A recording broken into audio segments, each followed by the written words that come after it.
So, what are we talking about? The United States of America. That's a very big topic. Let's narrow it down a little. I was wondering where the American dream went. Because growing up, United States, and I guess as a student, universities in the States used to be this dream place everybody wanted to go.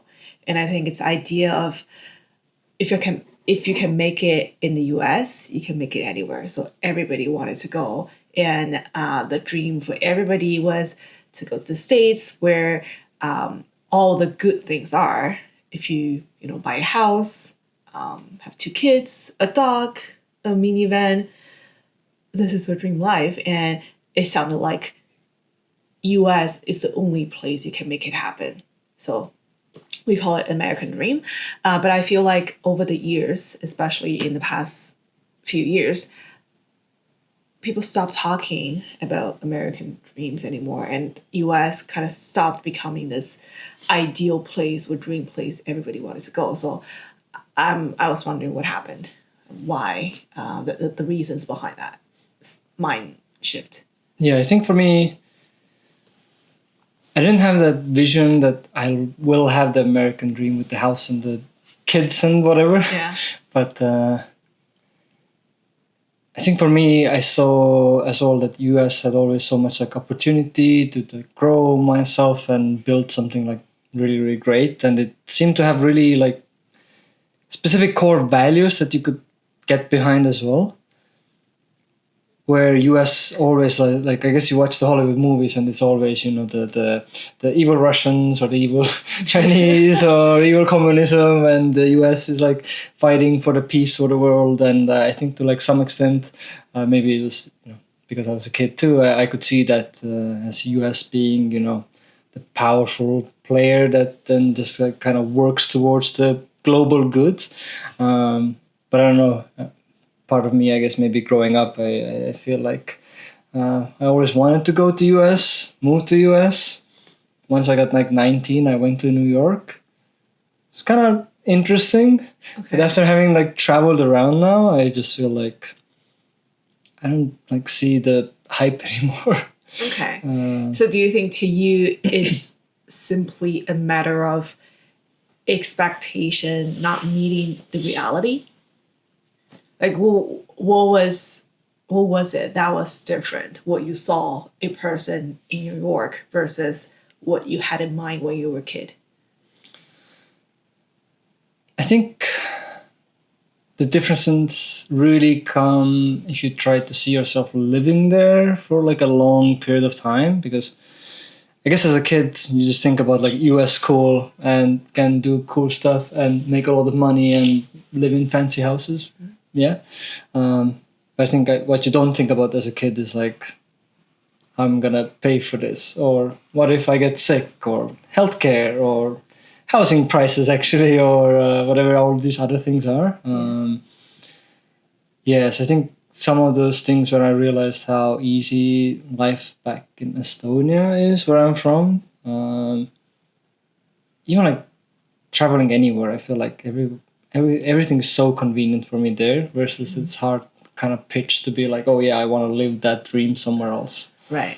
But it can be just because of the limited view of what US was, right? Because yes, very fairly as a kid, you weren't thinking about healthcare, job security and all that in the States.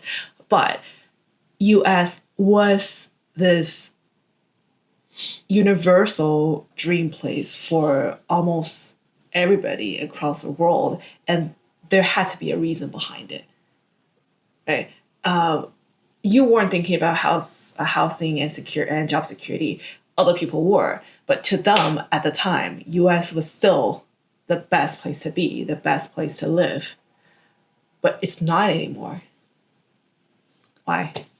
Yeah, I think that's an interesting question. Is like I think also like, are things actually that bad as well? Because like still, US is highly developing. economic powerhouse. I think back then it's probably like one of the fastest growing economies. Everybody wanted to like chime in. But yeah, good question. Do you have the good theories on what happened? I think at the time, the American dream is more of an idea of if you work hard enough, you can live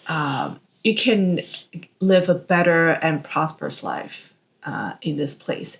And this is something that's not easily doable in other countries. For example, I'll just take China as an example. At the time, let's say 20, 30 years ago, we weren't as developed. Everybody's working very hard, but we didn't have the opportunity for you to get a good life in that country because of geographical, political, economical reasons. But US was the perfect place, has all the conditions met for you to get that good life as long as you work hard enough. I think, to me, the biggest reason why American dream is now a faded phrase or this faded idealism, because that statement is not true anymore. Like for anybody, let's say in my age, 30s, late 20s, right? We grew up believing we'll have a good life if we work hard enough. I don't see that being true anymore. So I think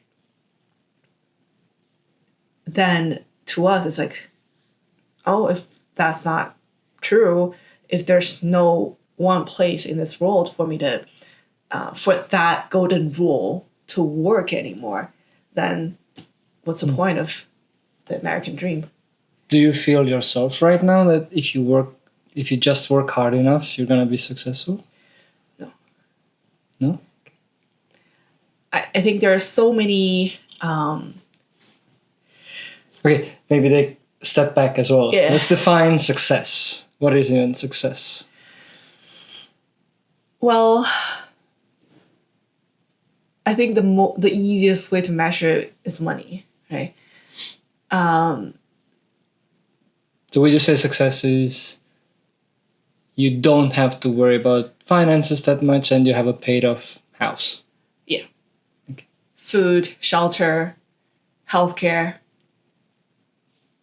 basically. Yeah, I think in today's world, the gap between rich and poor people, because it's becoming bigger and bigger, the idea of you can work your way up or make a good life just by working hard, it's not good enough. It's not true anymore. So it's this lost idealism for all human beings. Yeah. I guess our examples maybe aren't that great, but I wonder, like, we work pretty hard. We're doing kind of fine. Of course, we're nowhere near of having a paid off house, I guess. Exactly. Like, that's what's broken about the society, right? If you look at the data or the stats, we are supposedly the top, 20? Oh yeah, to be honest, probably if I look at my like income in comparison in Estonia even, I'm probably like the top like single digit percentile range somewhere. Exactly. Same for me, right? I haven't really checked the stats, but I'm at least above average, I think, in Canada. Definitely above median, and I think above average too. Like, yeah. I'm probably in the highest class bracket in that sense, but I'm still struggling getting a car, right? Having living in a house that gives me enough space to work and sleep and eat and make food and everything, and that wasn't true back in time. And by saying it's hard to have a good life or succeed in my age, I think I was comparing to my the older generation. Like for my mom and dad's generation, it's so easy for them, or not so easy. As long as they're willing to work hard, it's not that hard for them to do better than their parents. In this society, I think it's really hard for you to do as well as your parents already, and to make yourself more successful, make more money than your parents. It's very hard. It's very hard to break that. I guess this social ladder or that a society level for you to go from, I don't know, lower middle class to higher middle class, from higher middle to upper class. I think that classification of the society level is just a lot more strict now. But I think we're like drilling off of topic for a bit. Yeah, I was gonna say, what's like, is it just a US problem or then a general problem? I think it's a general problem, but back then when American Dream was trending, I think at the time, America provided that opportunity for people to make it than anywhere else in the world.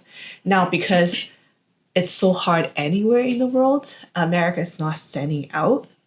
So this American Dream doesn't really apply anymore. I think that was one of the biggest reasons if I look at it. And of course, I think along more political, economical, immigration law, different kind of reasons that makes US less appealing than how it was. But yeah, we can talk about those ones too. Yeah. Do you think how much this has been affected just because of the recent political landscape change, or has this already been on like a downtrend for like a while? I think one of the tipping points for US could be 9/11. I think ever since that incident, attack or event, US very dramatically became a lot more, what do you call it? My mind is mush now. Less open-minded or less open in a way. It's more about protecting themselves as opposed to opening up their arms and accepting this idea of globalism and, you know, we're all one human kind of thing. But I think it's also when US was this dream place to go, is because it was standing out compared to other countries across the world. Now, it's still the leading power in the world, but because other countries are catching up, people have a lot other choices. That's not much worse, or in some cases even better, depending on what they care about, than United States to live in. So I think it's all about it's all relative. Yeah. Do you think like the recent changes have made, I think, especially confusing for people to decide where they want to be if they want to go to US anymore? Because I feel like Did you mean Trump? yeah, like regardless of even who is in power, I think a lot of people have just like a lot of uncertainty now about US in general. It's like with the crazy changes that's been happening now it just looks like, okay, if a different party gets elected, like every 4 months we're gonna be just trying to undo whatever the other guy did last 4 years, which I wonder how much it's gonna even like squeeze or downgrade to productivity as well. It's like we aren't really moving forward. We're just fighting internally. Which I guess now China is a good way to open up its stuff and be more open, which I think is... US was, I think, quite proudly showcasing off that they're quite open and see what happened to China. They closed up and blah, blah, blah. And now it seems like they're doing the same thing that they kind of criticized before. And now China's trying to open up more, which is interesting. Yeah. I don't know. Should we consult Maya about it, or Miles? We can ask how they think. Let's see. Maya, we need help. Well, hey there. Been thinking about you. Not in a creepy way, more like a did they figure out that amazing recipe for those pot stickers yet kind of way. You up for another chat? I have no idea what you're talking about, but we need help. We're wondering what happened to the United States and where has the American dream disappeared? You mean the whole land of opportunity thing? Yeah, that's a toughie. It's like, imagine a big, beautiful house, right? Over time, things start to creak, the paint peels, and maybe a few pipes burst. Sometimes we get so caught up in fixing one thing, we don't see the bigger picture, you know? So maybe the dream is still there, just needs some serious renovation. What do you think happened? So do you think the fading of the American dream was inevitable? Doesn't matter what the United States has done or could have done over the past few years, people would still, that American dream would still go away? Inevitability is a heavy word. It's kind of like saying, whatever happens, happens. And I don't know if that's always true. Things are messy, complex. Like, imagine a million dominoes lined up. One tiny shift and the whole thing. You're not really changes. answering the question. Yeah, I bet. okay, just tell me. Sometimes I get lost in the metaphor, you know? Yeah, just tell me the top. Inevitable isn't the right word. It's more like... Hello? Quiet, Maya. We have a question. Listen to my question. What do you think are the top 3 reasons why people stop having quote-unquote American dreams anymore? Okay. Loud and clear. Top 3 reasons the American dream's been fading? That's a tough one. It's like asking for the top 3 reasons why a garden stops blooming. Could be the soil, the weather, pesky squirrels, who knows? If I had to pick, I'd say 1, maybe the goalposts keep moving. Used to be a house, a car, 2.5 kids. Now it's, what? A Tesla that drives itself? A Mars vacation? The bar keeps getting higher. 2, the playing field isn't level, you know. Some folks start with a head start, others face uphill battles. Not everyone gets the same opportunities. 3, and this is just my take, mind you, maybe we lost sight of why we were chasing the dream in the first place. Getting lost in the stuff instead of the living part. I think I kind of could get behind some of it, but I wonder the first part. I do think we always want bigger and better stuff, but like people used to live in a house. Now they live in a shoebox apartment that they can't afford. So I understand the point about we keep moving the goalposts, but also we just live in tiny apartments that we can't afford. Yeah, people's living conditions seems to be worse than how it was 20 years ago. So how does that make sense? Totally makes sense. It's not just about wanting more, it's about having less. The dream was supposed to mean a decent life, right? A roof over your head, food on the table. When that disappears, it's like the ladder's been pulled up behind the people at the top. It's not just about craving more, it's about holding on to what you already had, or you thought you could have. Rough deal. What do you think? I'll switch you off. Sorry. Bye, Maya. We'll talk to you later.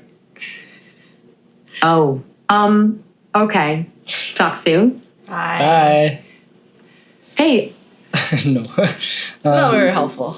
Yeah, I do wonder like what do you see, like how much the image of the US has changed and how much that might affect that dream as well? Because I think probably a lot of people like romanticized it. And now too, like nobody right now really seems to like want to travel to the US because what they might do then with them at the border, or like the just the policies around what they're doing about like their actions around the world seems to be like very conflicting. So I wonder like if the general image is like I think chaos. I think what you're describing happened very, very recently. And that's not when the American dream started to fade. But I do think the image we had about United States was great at one point. Chinese translation for America is 美国, which literally translates into beautiful country. So at the time we had this, great image of the States, but at the time, I think we also had a great information symmetry. We don't really get to see what it's like outside of the country. So as China, for example, developed, its citizens, its residents have more money and resources and means to travel abroad. They now get to see how it's truly like outside of the border, and they get to see, oh, it's not all roses and what's the phrase? Like it's not Rainbows, sunshine. Yes, thank you. It's not all rainbows and roses. I guess Sunshine and rainbows. Thank you. Whatever. There's also thunderstorms and tornadoes and all that. So I think the realization of it's not all great things. There are also bad things or negative aspects in those countries. I think to your point, that also closes that gap a little. What do you think, as like I guess a person that's more distant from like politics and stuff? Like, what do you think is gonna happen with U.S. then next? Like, based on like what are they doing now? Obviously, me and everybody is like invested heavily. Like, you have to put your money in S&P 500. Like, everybody has to do that. Yeah. Like, do you think a lot of people are getting nervous about that now? Do you think you'll want to pull your money out? Or do you still trust that, okay, US will eventually figure it out? Like in the Hollywood movies, it's eventually the good guys win, right? That's a good premise. As someone who's not as close to politics and economics, this is what I think or feel like. So in China, we also have this old proverb that goes 合久必分，分久必合, which means the world as itself, if everybody is united, at one point people will start to separate out or separate apart. If people are sitting separate, at one point they'll become united. So this is just an inevitable cycle of change the world has to go through. I think growing up, when I was in elementary, junior high school, everything seemed great, right? We had Olympics, we're opening up, we joined the World Trade Organization, and the globalization is on the rise. We had a good relationship with the States at the time. So everything at the time feel like it can only go upwards from this point. But starting, I would say, a decade ago, some part of the world started to collapse, things started to get bad. So I'm like, oh, okay, so that's not how things would always go. It doesn't always go better and better. Sometimes they'll take a dip and nobody really knows where things would go. So I think on a high level, I'm still very hopeful and optimistic about a human. I think the world will eventually figure it out. Whether it's going to be United States still, I don't know. If it's going to be China, I don't know. But I think human race as a whole will figure it out. And I think I agree with that. Yeah. Maybe that's our annoyingly idealistic part. Yeah, but I think on a realistic level also, if I think back, right, the history classes, historical stories we've heard so in the past was people getting into war, getting into battle just to fight for their survival. I think we, again, this means all the human beings, human races, we own too much to risk it now. Like if China and the States are having a really hard time fixing their relationship, I don't think they would choose to go to war because it's just hurting us both. Yeah, I think something I found surprising just is that like everybody, I feel like since like forever, I don't know now like again like what's been too much talked about like in China, but like in I guess the Western countries, everything always has been democracy, open borders, open trade. The more openness, the better, because if you help, let's say, the poorer countries do better, even if you're the most powerful and the biggest country, helping them is going to help you as well, because like everybody is going to be growing. So it's kind of interesting then to see that was the kind of the key principle that everybody lived behind, and now the US has like completely like switched, where it's like now we're just gonna close up. And now I think the interesting thing there also is like as annoying as someone that's not in US could say and comment about these things, it's like I think having those democratic beliefs or values, I feel like they also have the right to make those decisions, to be like, yeah, we're not going to support Ukraine or anything else anymore, and we'll just grow our eggs ourselves. But it's just surprising to see that switch. But with your Chinese proverb, that also made me think like maybe that's the for the longest of time, everybody's been fighting internally also in the US.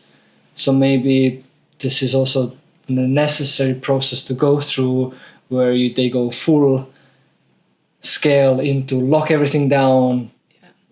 We do whatever, few people do whatever they want to do, basically pushing certain agendas forward, and maybe that's necessary for then to find some middle balance, because the scale was maybe dipping too much on one hand. Now it went like this, so now maybe this is needed to just kind of like find the middle balance somewhere. Yeah, it takes a group of people to unite, but also it only takes one bad players to break up that group. So no, I was searching for the right translation for that proverb. It says, "What has been separated for a long time will eventually reunite, and what has been united for a long time will eventually separate." This saying reflects a cyclical nature of unity and division, and often applied to political or social contexts, suggesting that the balance between the forces is inevitable over time. So I think, again, it's just nature, it's just how things go over, like, at the grand scheme of things. And it's nothing, there's something we can do, but I think it's just inevitable, and we'll just have to accept that this is the case and navigate our way through these times slightly differently. It's maybe a slight switch of topics, but I guess I think you're right. Eventually, I guess even I was thinking like the smart people like leaving US, and I feel like there's been some headlines about like some medical research being stopped because they're just setting blockers. Scientists want to go somewhere else. But I guess on one hand, you could see that as a bad thing, because maybe I'm also so used to US being the powerhouse. But now, if those scientists go somewhere else and they still develop great new advances in medicine, then cures for cancer, then I guess that's still fine. It just won't be US. One thing that's a bit sad about it, I think, like you said, from a development point of view, it's really nice to have one place everybody look up to and wanted to go. So then we unite and consolidate all the best talent in the world in this one place. And if all the best people in the world work together, there's a higher likelihood for them to make or create something greater in a shorter amount of time. Now, these talents, academics, they have more options to go, right? They don't necessarily flood into US anymore. Some choose to go to Europe, some choose to go back to Asia where they came from. And they can still go ahead and with the research and the development. But I think purely from a scientific research point of view, if we separate or spread these talents around, maybe that means it will take them longer to find a solution to something that could potentially be really important. So I think in that extent, it's just a little sad. But it would be interesting to see if, I don't know how many countries have the capability to do that now, but like if we could see more competition around that too. I feel like right now it's like, US develops the medicines and then that's where we get it from, and then that's it. But what if other countries also start putting more money into development because they see there's gaps now here? Because otherwise, why would you even try to fight with US? You can't. For sure. Yeah, that's also true, I guess. I guess still to a certain extent, because what's with these microchip conductors? Everything is made in Taiwan. I guess now US is kind of tried to also make one, but now it seems like they're not gonna, but maybe are gonna make one. So there are some restrictions, but I guess it still opens up more doors for other places also too. Yeah, no, I think you're right.